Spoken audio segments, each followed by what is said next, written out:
friends, and welcome to Spotlight on Travel. My name is Kerry and I am a travel agent. So I just came back from my first flight in over a year, and I wanted to share a little bit of thought with you as you may be embarking on travel again in the future as well. So just a few points I'd like to share. First one is show up at the airport 2 hours prior to your departure for domestic flights and 3 hours prior to departure for your international flights. Now, things are not as they used to be. There is a huge staff shortage everywhere these days. So that includes the security line at the airport, and that also includes the check-in counter for your airline. So make sure you have plenty of time, and I'm not exaggerating, even at the smallest airports. If you aim to arrive there 2 hours prior to your flight time, that will be just the right amount of time. And if you curse me because you get there and breeze through security and breeze through the airline check-in counter, great. I would rather you were cursing me while having a nice cup of tea and watching a show on Netflix or listening to a podcast, rather than the terror that one feels when you're standing in the security line and you hear your flight being called. So that's the first tip, would be show up early and no excuses. There's no more running in at an hour prior to your flight time. So that would be tip number one. Tip number two, I found that this time I felt like I had a lot of ID and paperwork and that I needed to show it often. So when you have your phone with your boarding pass in one hand and your passport or government issued photo ID in your other hand, plus you're trying to negotiate your carry-on bag, plus your purse or a camera bag, it gets really jumbly. So I highly recommend that you keep everything together, your ID and your boarding pass information, as well as any other paperwork that you may need to show to get onto the airplane, like COVID tests or any sort of thing you might need to show.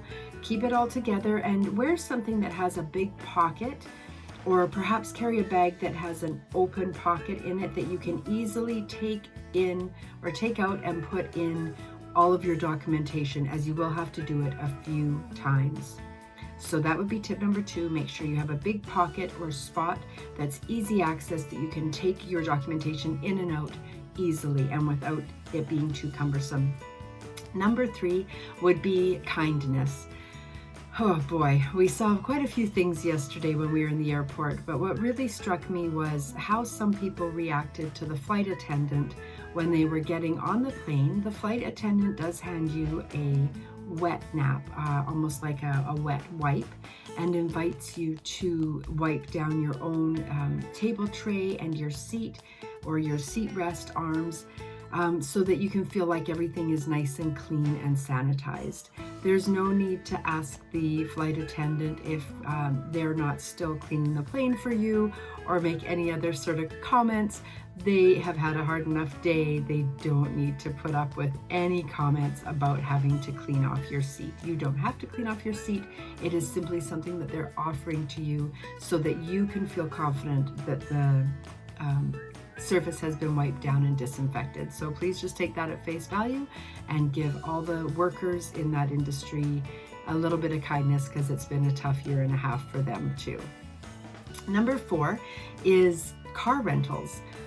Very, very shocking. We're used to being able to go to any major center and pick up a car rental for $40 or $50 a day.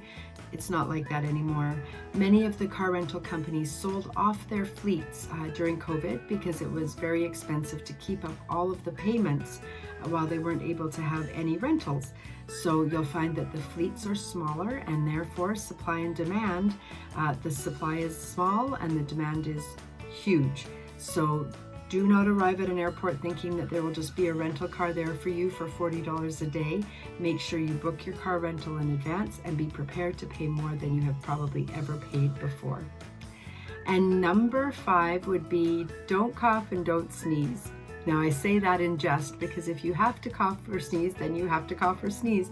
But my goodness, I'll tell you, if you sneeze or cough in the airport waiting area, everybody turns and looks. So keep your coughs and sneezes to a minimum and make sure that they're inside your mask. And speaking of masks, I really recommend that you use a disposable mask when you're traveling. It gets really stuffy using the thicker fabric masks. So if you have a nice supply of the disposable masks, it's really easy once you've had it on your face for a few hours just to take it off, discard it, and put on a nice fresh mask, and it just makes you feel much, much better. So those are my tips so far, and I look forward to bringing you some more tips as I do more traveling, and I hope you do too. Feel free to comment your tips below. We would love to hear what you have to say about traveling and some fun things you can think of to share with other travelers to make their trip easier. For Spotlight on Travel and Shaw, I'm Kerry Berlinquette.